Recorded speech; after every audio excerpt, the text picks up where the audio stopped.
Past Wednesday, our confirmation class watched an episode of the TV show Joan of Arcadia. For those of you who are not familiar with the show, it's a TV series that ran from 2003 to 2005, centering around a young girl named Joan who lives in Arcadia, Maryland. She receives frequent visits from God, who gives her suggestions, not commandments, about how to live her life.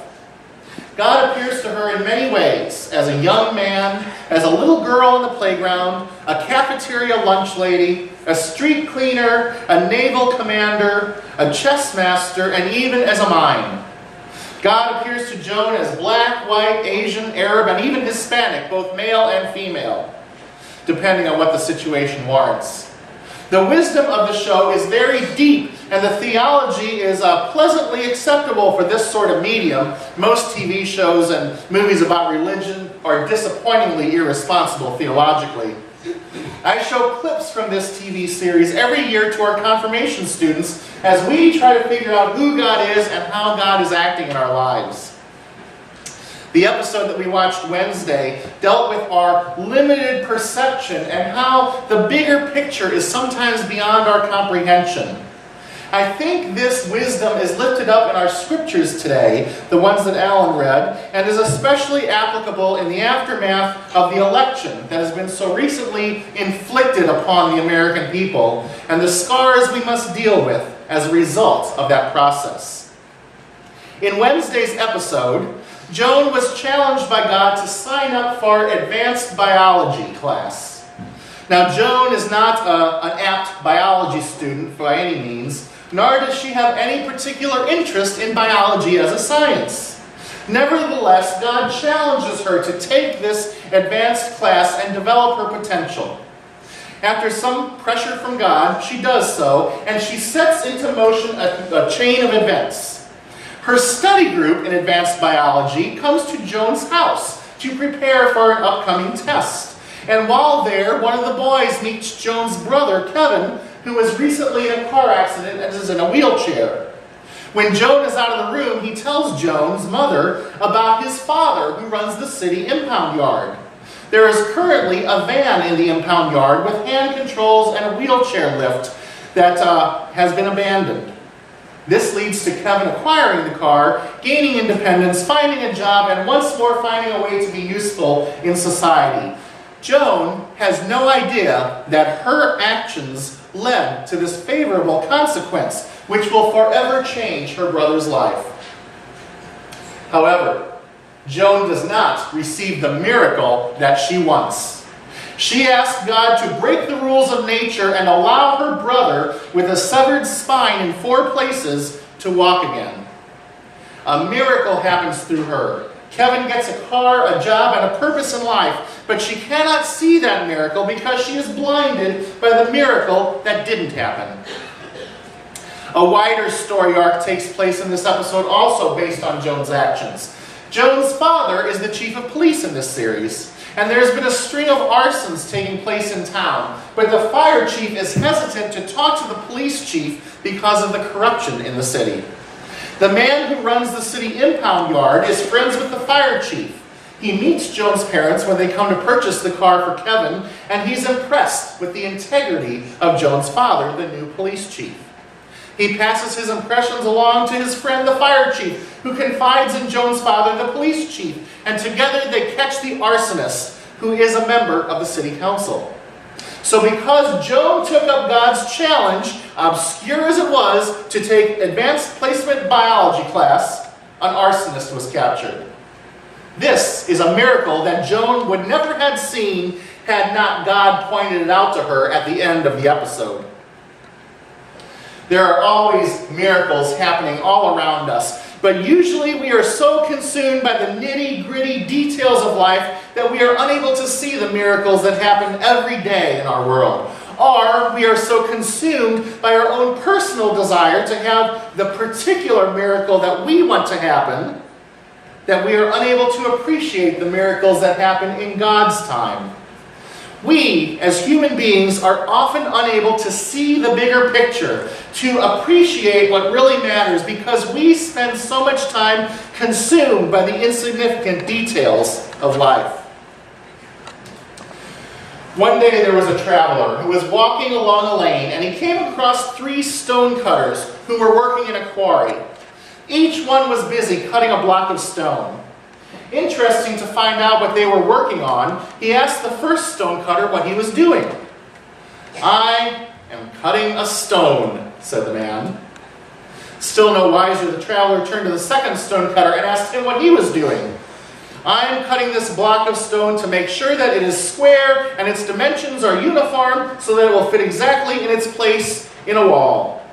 Well, the guy still didn't know what was going on. So he walked on to the third stonecutter. The third stonecutter seemed to be the happiest of the 3, and when asked what he was doing, he replied, "I am building a cathedral." This story, which is taken from a seminar in management training and team building, beautifully illustrates a key leadership quality: seeing the bigger picture.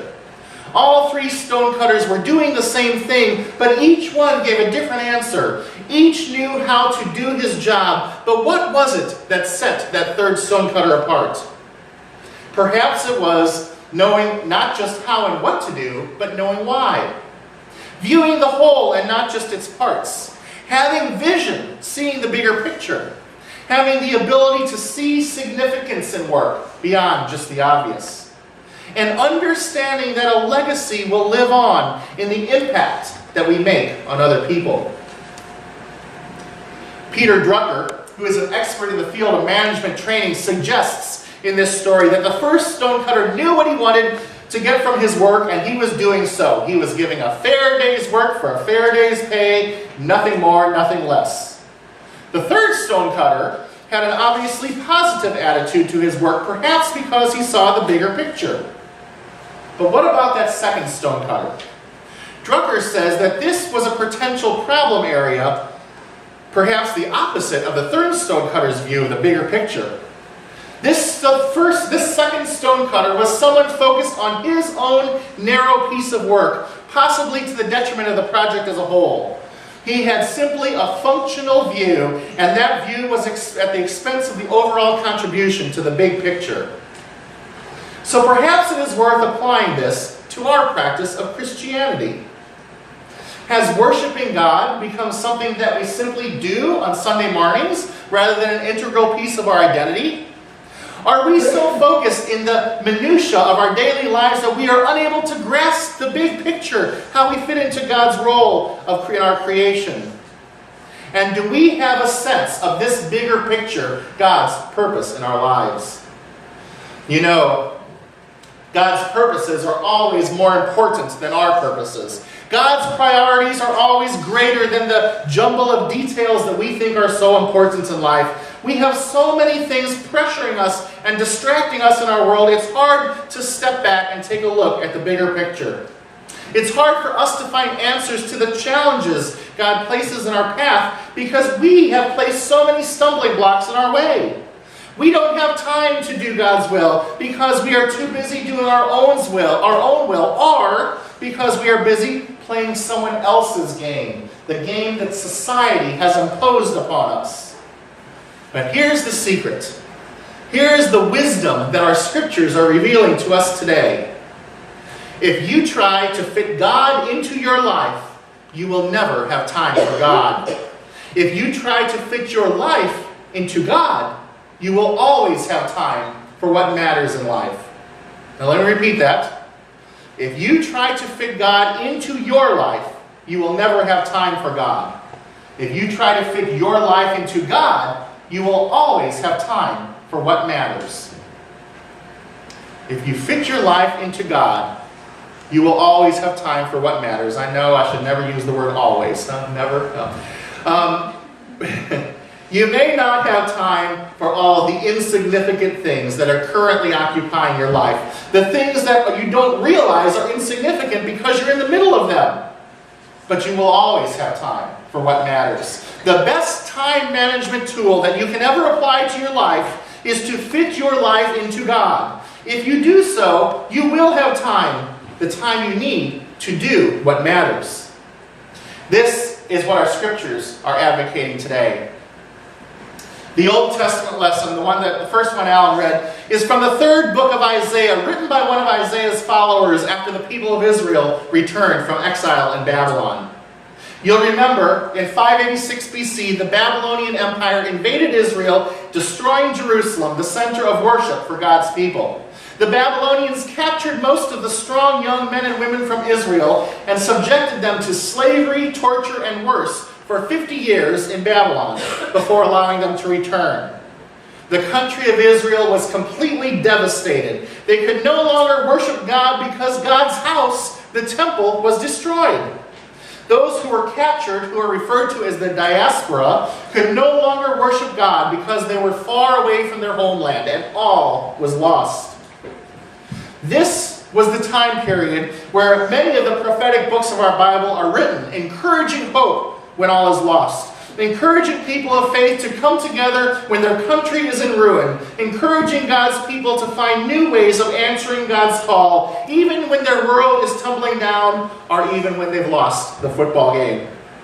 The prophetic books, including Isaiah, which was written before, during, and after this Babylonian exile by the followers of the prophet Isaiah, all encourage us to look at the big picture and see the world through God's eyes. The hopelessness of every generation is just baggage that keeps us from seeing the world through God's eyes. Look at the bigger picture. See who God is challenging God's people to be. This verse, this chapter that we read today, was written when those who had been taken away from exile 50 years earlier were now returning, or their descendants were returning. The Edict of Cyrus in 536 BC was sort of like an emancipation proclamation for these people. They went home and they took with them the wives, the children, and the grandchildren they had acquired over the past 50 years of Babylonian captivity. And as they returned, the Jews who stayed in the homeland questioned, how do we receive these people? It is to them that Isaiah gave his message today. I am about to create new heavens and a new earth. The former things shall not be remembered or come to mind. Be glad and rejoice forever in what I am creating. For I am about to create Jerusalem as a joy, and its people as a delight. There was so much division in the land at this time. The Jews who were not enslaved had evolved over the 50 years that their fellow people were gone, the 50 years of diaspora. And the Jews who were gone for 50 years had adopted Babylonian customs and traditions and returned with Babylonian wives and half-breed children. It was a country that was fractured, and to this country, Isaiah brings a world of hope. God is doing a new thing even in that fractured country. And God is doing it through God's people. God's people must always be responsive to God's call. Well, in the aftermath of this most recent presidential election, we are a fractured country as well. We may not have been invaded by Babylonian conquerors, but we have been invaded over the past year by hatred, deceit, violent verbal attacks, hostile rhetoric, bigotry, racism, selfishness, and greed, all inflicted upon us by our top 2 or dozen or so candidates and the political machines that fueled their campaigns. As a nation, we need to heed Isaiah's wisdom. We, the American people, have been stuck in this muck of this campaign and we have done so ourselves by placing irresponsible memes and videos on our Facebook pages, by impugning anyone who doesn't agree with our own political view, and by exhibiting stoic rigidity when confronted with diversity. We, the people, are as much to blame for the rhetoric of this season because we, as a country, allowed ourselves to wallow in it. But now, in the aftermath of this election, we must move on. And as we do, I would encourage all of us to put aside any agencies of division that our politicians and our political parties have inflicted upon us. And like Isaiah encouraged his fractured community to do, focus instead on the bigger picture. Focus on God's will for the world, not any one person's view for the world, whether it's Donald Trump's or Hillary Clinton's. Because if we look at the big picture, if we look at God's picture of the world, we will see that first and foremost, none of us are Democrats, none of us are Republicans. First and foremost, none of us are really even Americans, because first and foremost, we are all God's children. Everything else comes second. Our identity is first and foremost centered on who we are as God's children. And God has a vision for all of us that transcends any label that we place on ourselves and on each other. The vision that Isaiah articulates today. We are not first and foremost black, white, Asian, Hispanic, gay, straight, male, or female. First and foremost, we are God's children. We are not first and foremost Republican, Democrat, Tea Party, or Green Party. We are first and foremost God's children. We are not first and foremost American, Syrian, Mexican, or Muslim. First and foremost, we are God's children. And as God's children, we must transcend the messiness of our world, the hatred and violence of our world, the trauma of our world. We must stop playing other people's games and choose instead to fit our lives into God. Oh, for a world where everyone respects each other's ways, where love is lived and all is done with justice and with praise. Amen.